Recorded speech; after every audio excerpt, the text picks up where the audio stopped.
tucked away in the woods between the Cascades and the coast.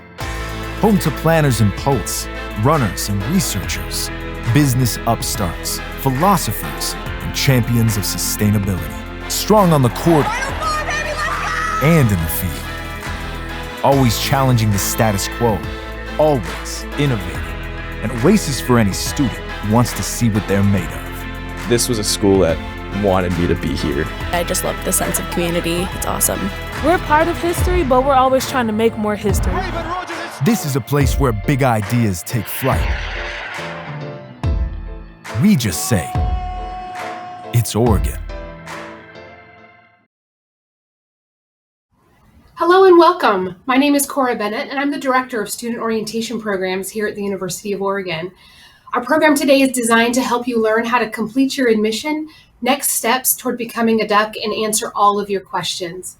We have students and staff answering questions in the live Q&A, and some of your questions may be answered by our presenters during parts of the program, so keep asking us your questions.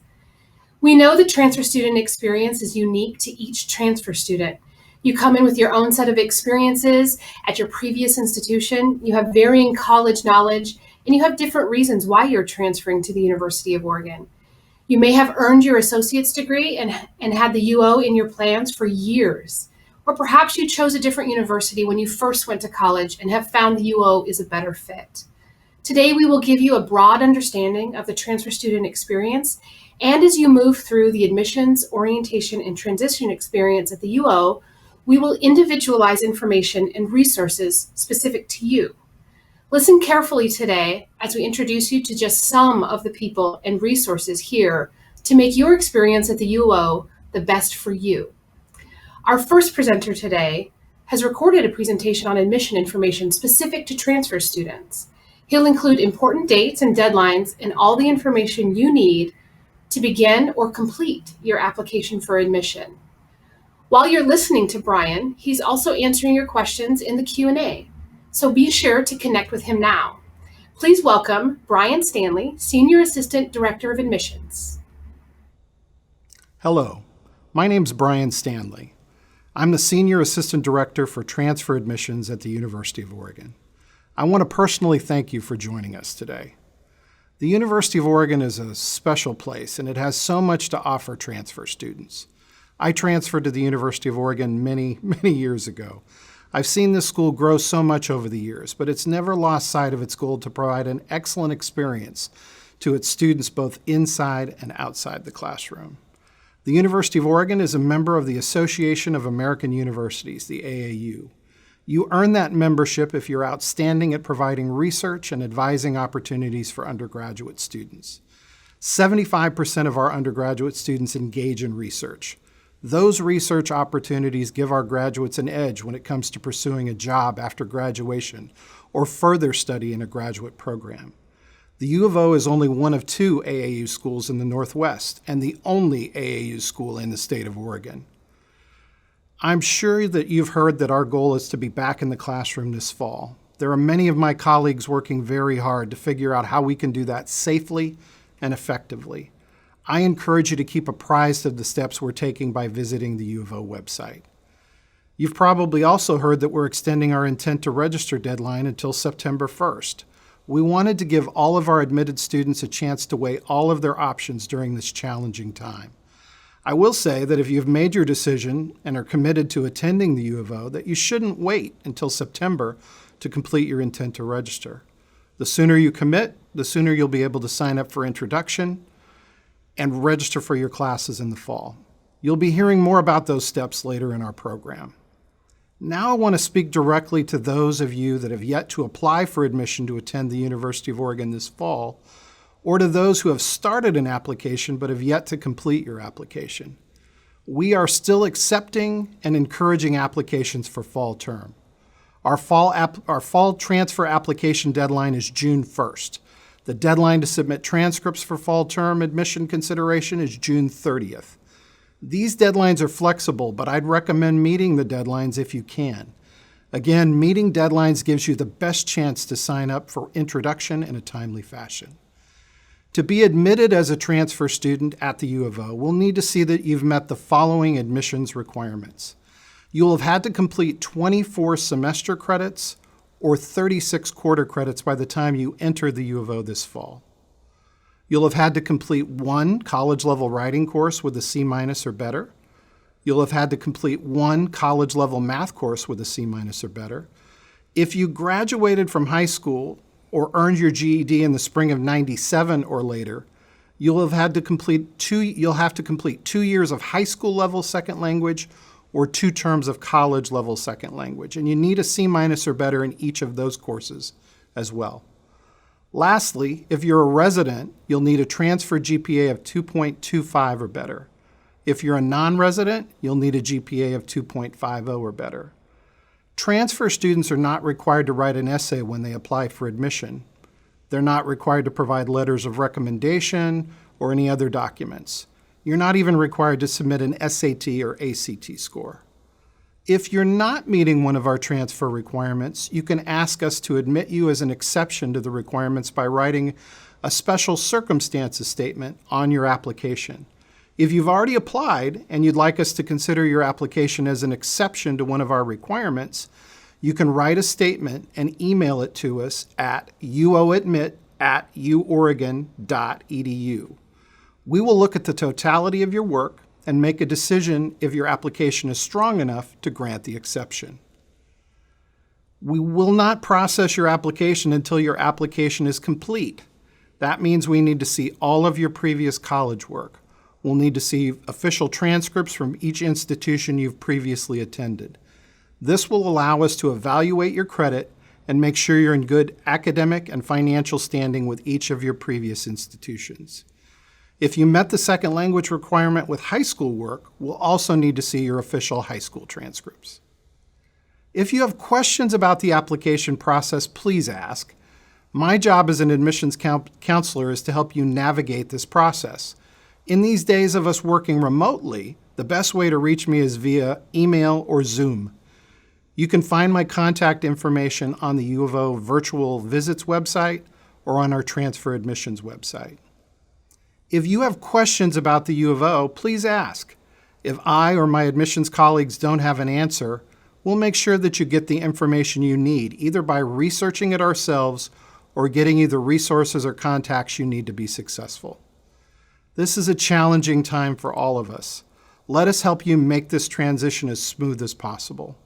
Thank you for your time and attention, and enjoy the rest of the program. Thank you, Brian. If you'd like to talk one-on-one with Brian and his colleagues in admissions, be sure to check your email after this program to find out how. As I mentioned at the start of this program, that the experience each transfer student has is unique. That each transfer student has a unique experience. In putting together this program, it was important to us to ensure that you could meet with several transfer students, whether they're current students or alumni like Nic Walcott. He's featured in our next video. Nic transferred to the University of Oregon from Lane Community College in 2014 and graduated from the University of Oregon in 2016 with a degree in journalism and communication. Please enjoy Nic's story. Hi there, my name is Nic Walcott. I graduated from the University of Oregon in 2016 with a degree of Bachelor's of Arts in Journalism and Communication.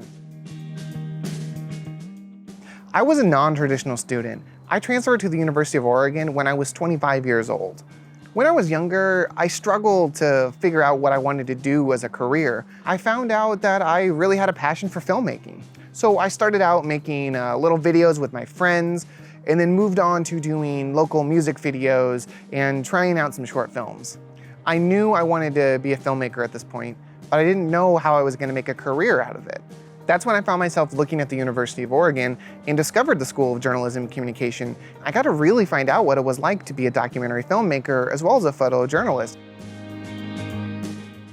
As a student, I got to work on so many incredible productions. One of those was the Science and Memory program. I got to go to remote Alaska and document scientists, which I really enjoyed. All of these projects helped me launch my career. And shortly after graduation, I actually got a job at the journalism school, where I then transitioned into creating documentaries and telling stories about the students there. I then transitioned over to Central Communications, where I currently work. And here I get to tell stories of the whole campus now, as well as get to work on some pretty cool projects like the commercial.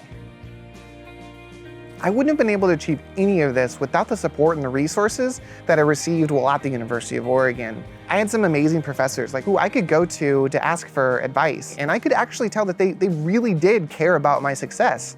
So my advice to you is, while you may be transferring here, don't just be a student in the classroom. Take advantage of everything the school has to offer. It doesn't matter what program you're in, there's so many extracurricular activities and resources that you can take advantage of that are really going to give you a leg up in your career once you graduate. I know coming to a new school as a transfer student can be really daunting and scary, especially in uncertain times like we're currently facing right now. But just remember that it's okay to feel overwhelmed or unsure about things. It's okay to fail and make a few mistakes. I know I sure made my share of mistakes as a student. Just know that there are tons of resources here for you to help make the transition a lot smoother. So lean on your teachers, lean on your fellow ducks, build that community. And here you're gonna make so many new friends and create so many new memories that when graduation comes, you're gonna not be able to believe that you crammed all of this into just a few short years. So I just want to say congratulations to all the hard work you've put in to get to this point. You really should be proud. But most importantly, go Ducks. I hope you enjoyed hearing about Nic's journey. We're really excited to be able to introduce you to some current transfer students who want to share their perspectives with you at this time. We also have another alumnus with us live to be able to talk to you a little bit about his journey at the U of O. To moderate our student panel, I'm really excited to introduce you to Carney King, a 2017 graduate of the University of Oregon. Before transferring to the university, Carney served in the Army and began his college career at Sacramento City College. After graduating from the UO, Carney was accepted to a fellowship program in the California Senate, where he still works full-time as a legislative aide. He's also currently pursuing a Master's of Public Administration in California.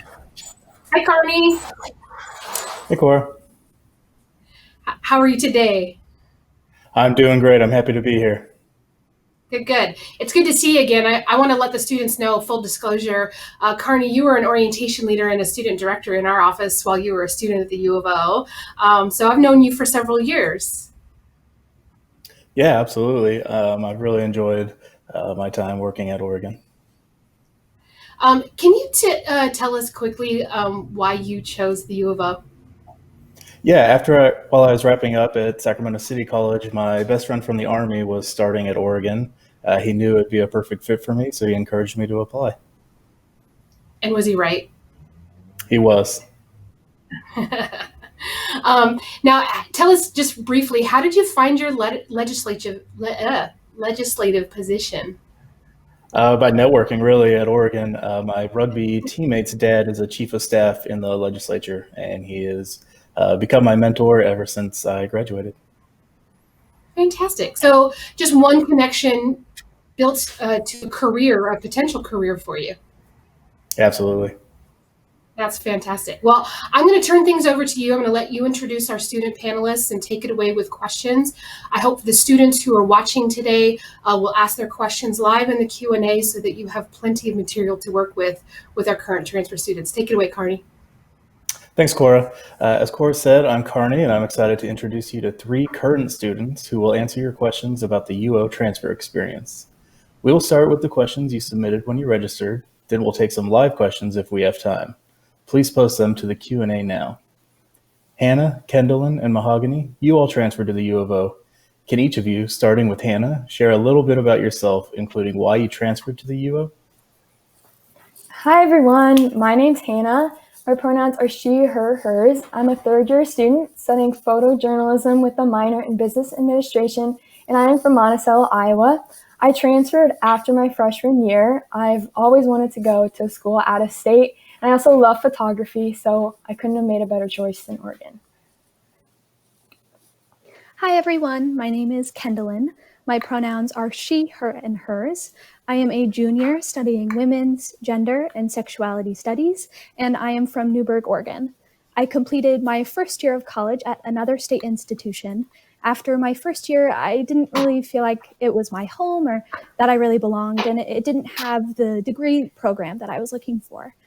I transferred back home to the UO, and I have never once regretted my decision academically or socially. Hi, my name is Mahogany. I'm a fifth-year student studying psychology. My pronouns are her, she, and she's. I am from Portland, Oregon, born and raised, but I transferred from a school in Southern California. I decided to leave and transfer to UO because I was looking for a well-balanced college experience. I wanted to be able to have, my social life on top of having amazing academics. Great, thanks. Now let's take some questions that you all submitted when you registered for the event.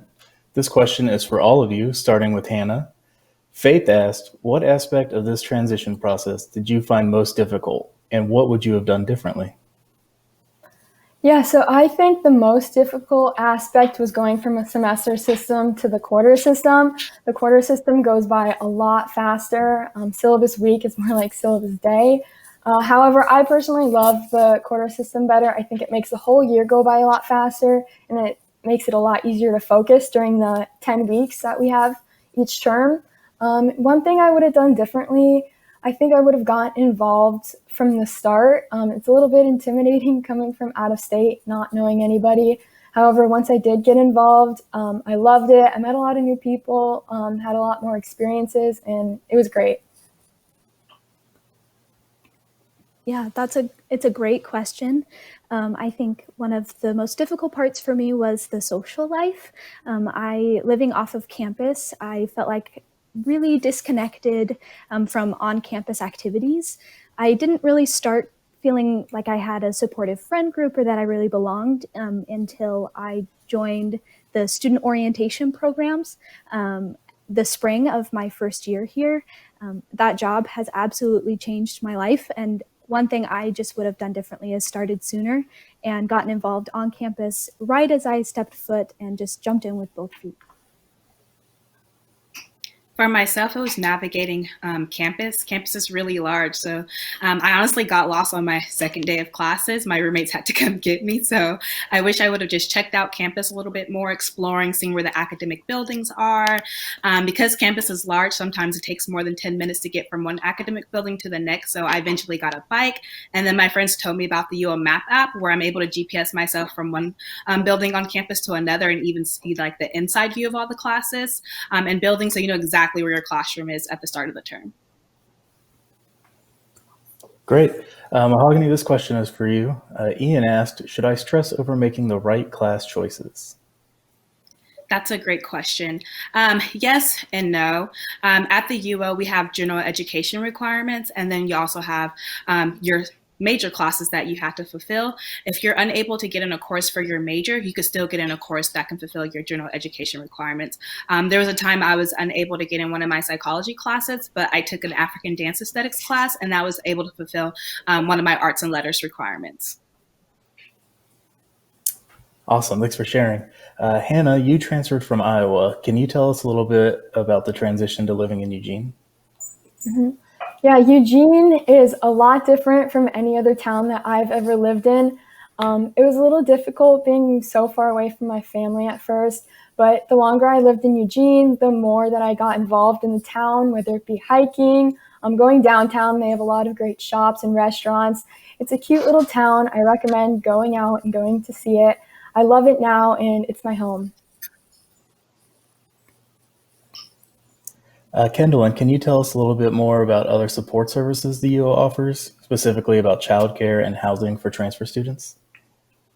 Definitely, yeah. So we'll start out with housing first. So any student is able to live in the traditional residence halls on campus. There's even 2 halls that are located a bit further from campus, if that's of interest to you. Those are a breeze to get into. I have friends who are transfer students and they loved living in the residence halls their first year on campus. Additionally, there are like family style housing options as well offered through the UO. The waitlist for that specific housing option can be pretty long. So if you're interested, I would suggest reaching out to the UO housing office as soon as possible. As far as childcare, there are 3 different options for students. We have the Co-op Family Center, Moss Street Children's Center, and the Vivian Olem Child Development Center. So the Co-op Family Center serves children 8 weeks to 10 years old. Moss Street Children's Center is a program that serves children 3 months through 5th grade. And both of those options allow students and families to receive first priority and a tuition discount. And then the Vivian Olem Center serving children from 8 weeks to 5th grade as well. So there are a lot of great supportive options for students who are also raising a family. And there are several internet resources on the UO website as well. It can be a really great way to find a community on campus. Great, thank you for sharing those resources. This question is for both Mahogany and Hannah. Carolyn asked, how did you adjust socially? Is it easy to make friends? Hannah, we'll start with you. Yeah, so I lived off campus my first year. And my number one tip would be to get roommates or live somewhere like the residence halls where you're constantly surrounded by people. I think putting yourself in a place where you can meet new people, that is the best way to set yourself up for success. And also just be open to meeting new people. Yeah, what Hannah said. I too lived off campus when I transferred to the UO, but I had a lot of friends who were already attending the UO who started off their freshman year. So I came in meeting a lot of their friends, and then during the first week of school, there's always week of welcome leading up, and then there's always a bunch of different clubs and organizations tabling, giving out flyers, letting you know when their different club meetings are, and that was a way for me to get involved in Black Student Union and also BWA, which is Black Women of Achievement on campus, and then also just not being afraid to do things on your own.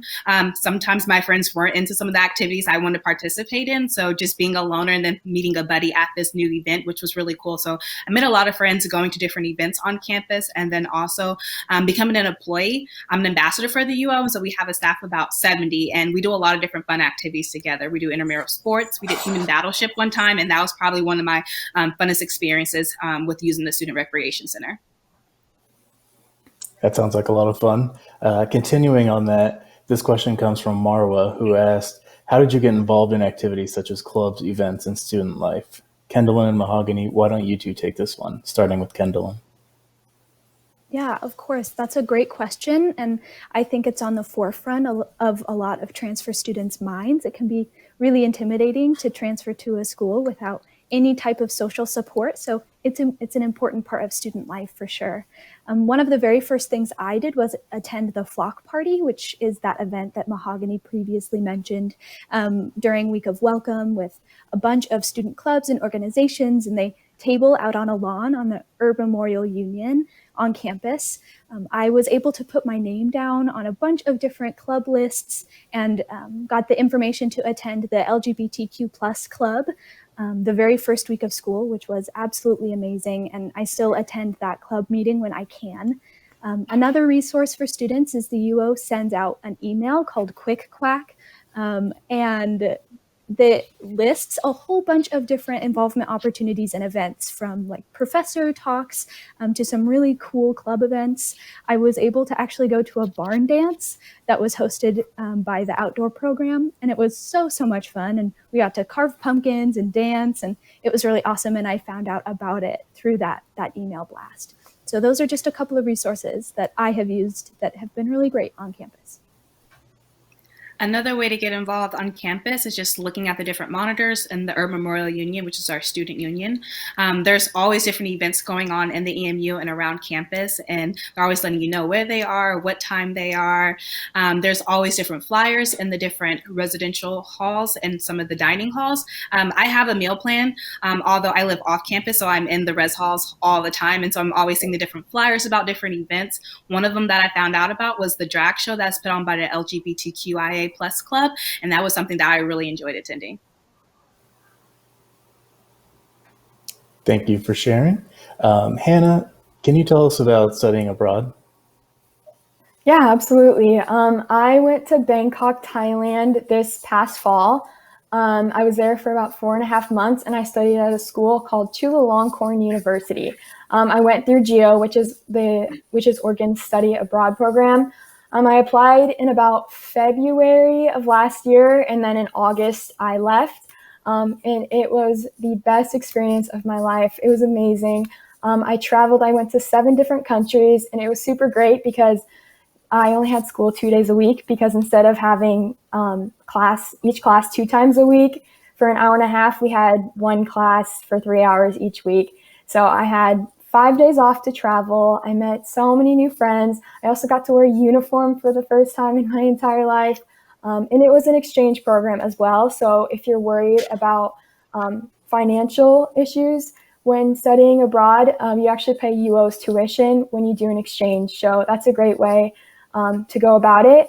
And just because you're a transfer student doesn't mean you can't study abroad. So go for it if that's something you're interested in. Great, thanks everyone.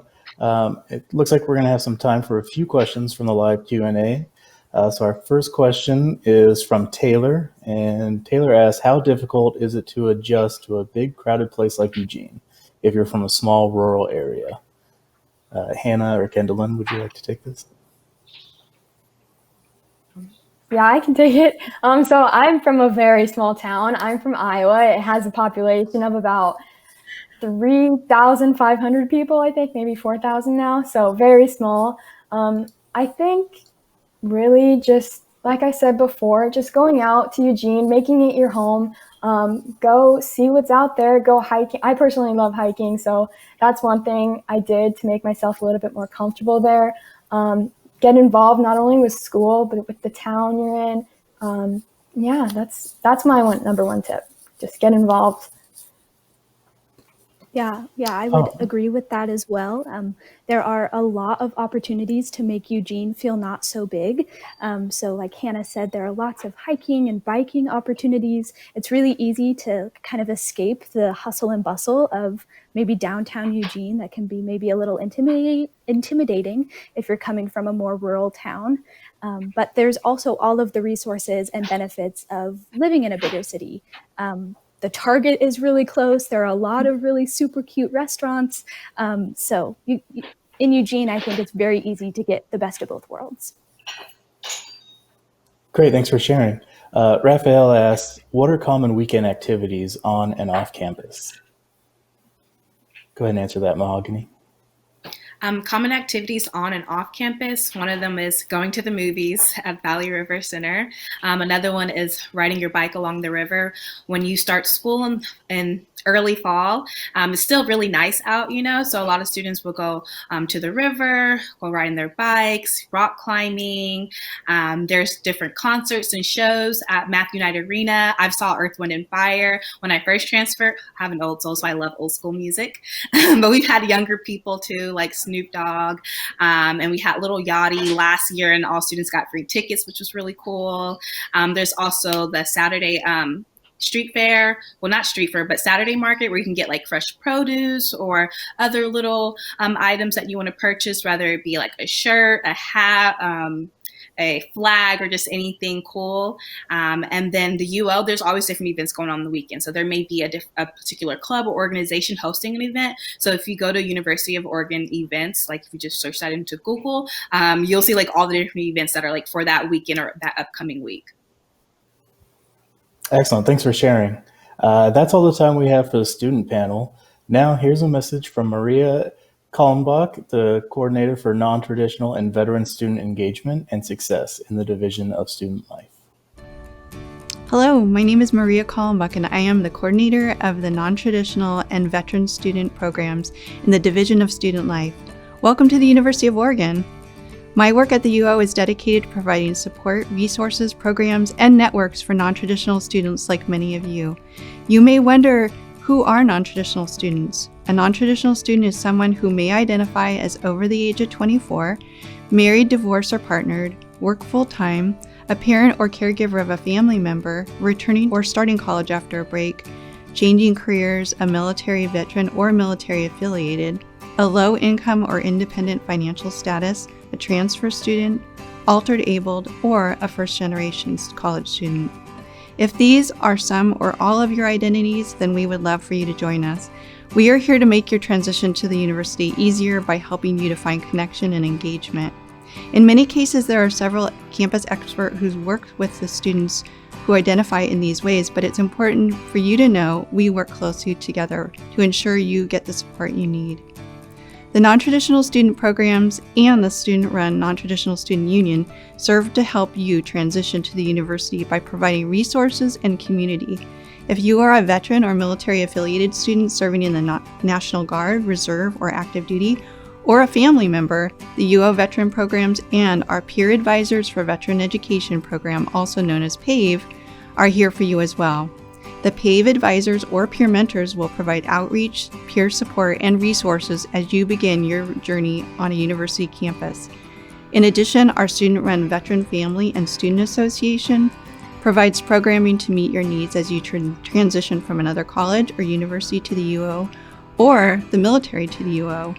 Whether you are a non-traditional student or a student veteran, our teams will work to connect you to other students like yourself through programs like our luncheons, workshops, social events, coffee hours, and an occasional happy hour. If you identify as a student parent, we have events like our fall and spring clothing exchange, our family day at the Student Rec Center, and other events to bring our student families together. If you are just looking for a space to hang out or to study with other students like yourself, we have the Non-Traditional Student Union and the Student Veteran Center, both located in the Herb Memorial Union. Both spaces offer computers, a quiet space, and somewhere to drop in and ask questions. If you have any questions about our program or other resources, our contact information will be included in the follow-up email you get after this program. Thank you, and I hope to welcome you to the University of Oregon this fall. I hope you take full advantage of the resources that Maria and her team provide as a way to connect with faculty, staff, and students. The network you create at the U of O will be critical to your success. Up next is Katie Hamilton, Acting Assistant Director of Orientation Programs.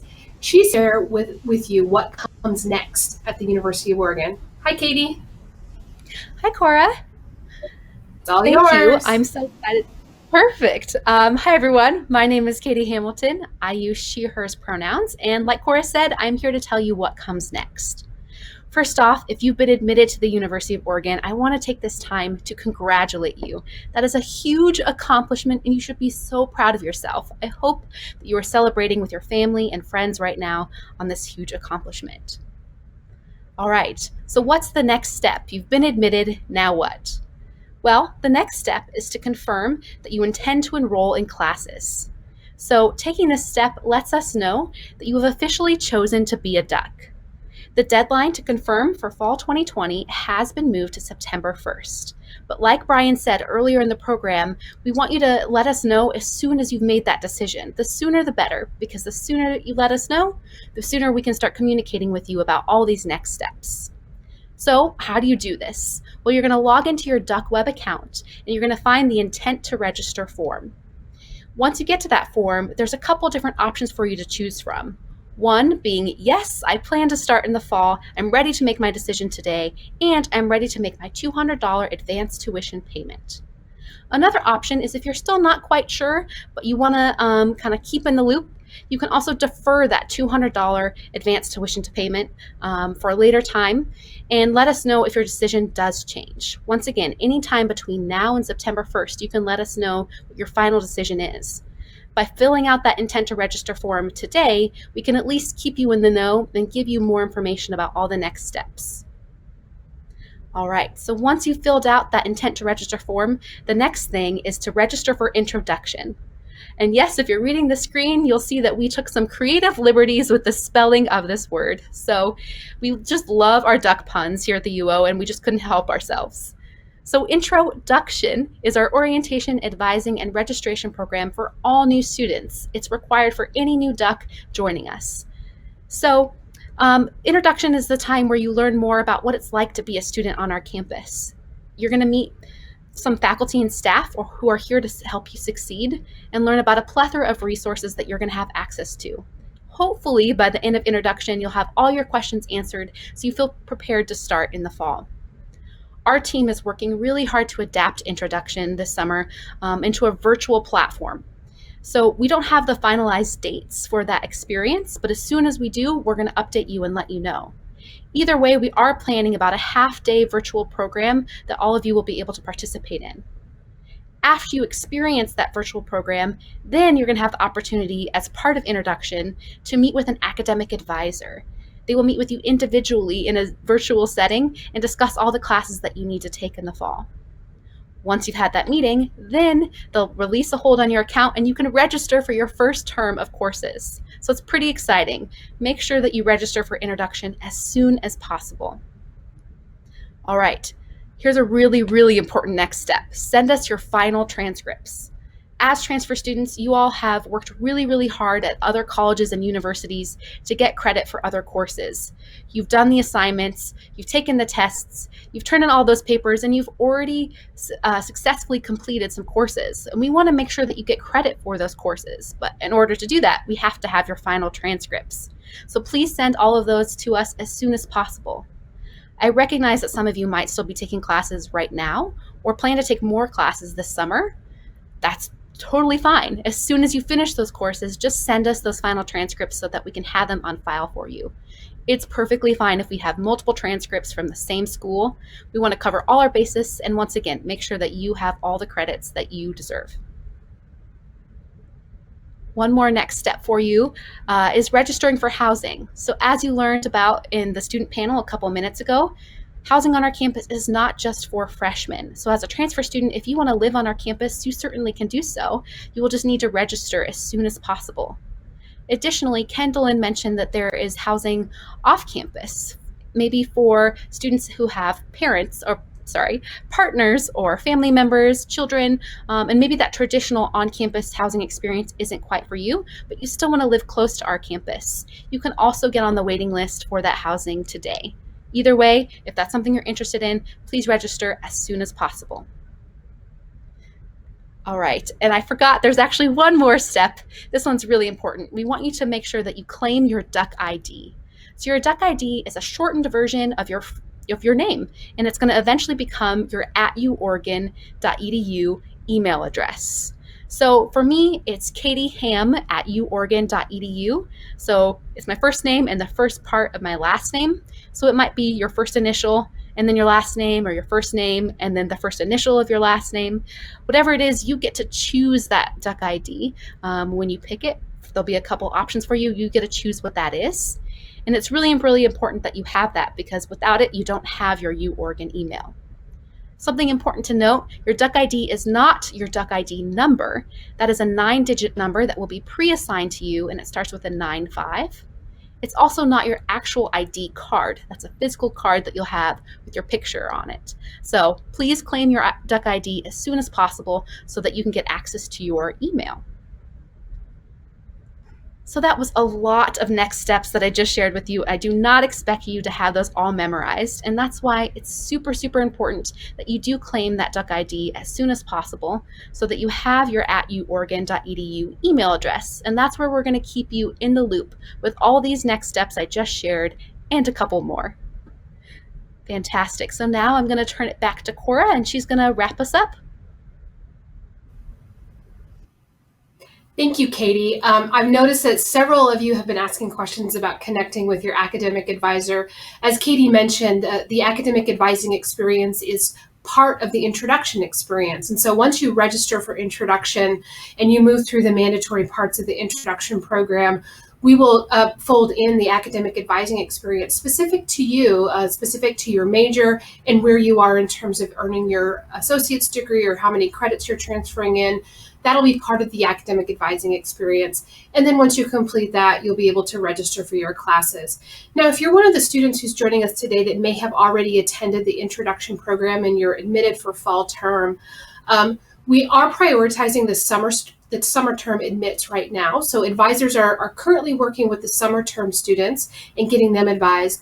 And because we don't have the fall schedule of classes available yet, we'll be reaching out to you, your advisors will be reaching out to you about your fall schedule and your fall advising as soon as we're able to do that. So hang tight, our advisors have not forgotten about you. They will get in touch with you if you already attended the introduction that we had last week. If you're a student who has yet to attend introduction, go ahead and ensure that you have committed to the University of Oregon and then you sign up for introduction, and we will be in touch with you about the dates of those half-day programs that Katie mentioned. I hope that helps answer some of your questions about how to ensure that you get advising and registration. We do know how important that is to you, and we want to make sure that you get through that process as soon as you're able, so that you can get classes well ahead of some of our first-year students this fall. So that's all we have for you today. I'm really excited that you joined us. After today, as we've mentioned a couple of times, ensure that you check your email, because we'll be sending you links to many of the programs and the resources that we talked about today. We'll also make sure that you have a chance to connect with us one-on-one if you visit virtual.uoregon.edu. There are several ways for you to be able to connect either with someone from housing, someone from admissions, someone from our transfer team. In fact, some of the students that you met today can make themselves available to coach you if you'd like to be able to do that. There's lots of opportunities for you to connect with us. More resources if you'd like to see campus. There's a fantastic UO 360 opportunity for you to check out the University of Oregon and experience some of the things that our students experience on a regular basis. And of course, there's also live Q&A with student ambassadors in the Discord app that you can connect to. So again, go to virtual.uoregon.edu to connect. If you're ready to say yes to the University of Oregon, we're excited to see you at Introduction this summer. And finally, we have one more message for you from our current students. So please enjoy. So you probably have a lot on your mind right now. And I'm sure there's a lot of schools you're considering. But before you make that next big decision, there's some things you need to know. First time I stepped on campus and there were just trees everywhere in these beautiful brick buildings. There's birds chirping and people talking and everyone's excited to be there. It's alive is what this campus is. I'm really happy that I went somewhere I would be able to explore many options and figure out exactly what I was interested in.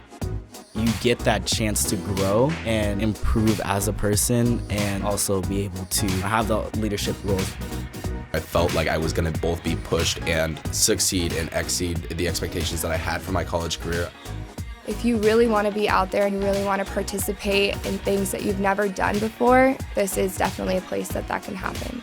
This institution really shows you how higher education is possible. You have so many people and a sense of community around you that are willing to help you. When I met all my professors, they were just so warm and opening to me. I'm just like, I feel safe on this campus knowing that I have these people I can go to. This is where I am meant to be, and I am so happy that I made this decision.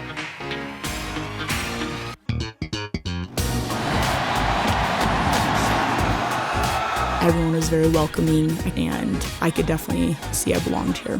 Trust within yourself that you're going to make the right decision. This is another transition in your life where you make a full leap of faith. But if you take that leap of faith, you'll fly.